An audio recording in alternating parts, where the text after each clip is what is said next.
कट्टर विरोधी के आगे क्यों झुक गए सिंधिया?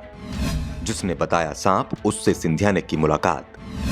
बीजेपी में आकर क्या फंस गए हैं सिंधिया? बजरंग दल के पूर्व अध्यक्ष से सिंधिया ने क्यों की मुलाकात?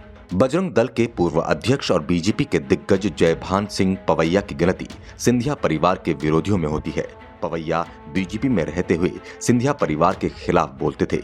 उनके निशाने पर माधवराव या ज्योतिरादित्य सिंधिया नहीं होते थे, बल्कि पूरा सिंधिया परिवार होता था। जबकि सिंधिया परिवार के अधिकांश सदस्य बीजेपी में थे।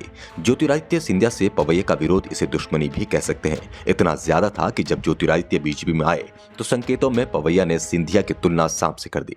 सिंधिया के बीजेपी में आने के बाद पवैया ने ट्वीट किया था, जिसमें उन्होंने लिखा, सांप के दो जीभ होती हैं और आदमी के एक। सौभाग्य से हम तो मनुष्य है ना। राजनीति में वक्त के साथ दोस्त और दुश्मन तो बदल सकते हैं, मगर जो सैद्धांतिक मुद्दे मेरे लिए कल थे वे आज भी हैं। जय श्री राम। ज्योतिरादित्य को बीजेपी में लाने का फैसला हाईकमान के स्तर पर हुआ था। पार्टी अध्यक्ष जेपी नड्डा ने सिंधिया को बीजेपी की सदस्यता दिलाई, इसलिए जयभान सिंह खुलकर विरोध भी नहीं कर पाए थे। लेकिन संकेतों में वो सिंधिया पर लगातार निशाना साधते रहे। सिंधिया को भी इस बात का एहसास हो चुका है कि बीजेपी में उनकी राह आसान नहीं है, इसलिए उन्होंने पवैया के आगे दोस्ती का हाथ बढ़ाया। दरअसल पवैया की नाराजगी की कई वजह हैं। उनमें से एक वजह सिंधिया समर्थक विधायक और मध्य प्रदेश सरकार में मंत्री प्रद्युम्न सिंह तोमर भी हैं। 2018 में पवैया को प्रद्युम्न ने ग्वालियर से विधानसभा चुनाव हराया था। अब प्रद्युम्न बीजेपी में आ गए हैं और संकेत मिल रहे हैं कि बीजेपी पवैया का टिकट काटकर प्रद्युम्न को दे रही है, जिससे पवैया नाराज बताए जाते हैं। पवैया की इसी नाराजगी के चलते अब सिंधिया उन्हें मनाने में जुटे हैं। पवैया को मनाने के लिए सिंधिया सीधे उनके घर पहुंच गए। दोनों नेताओं के बीच करीब 20 मिनट तक बातचीत हुई। खास बात ये रही कि इस दौरान कोई अन्य नेता, मंत्री, विधायक इस दौरान वहां मौजूद नहीं था।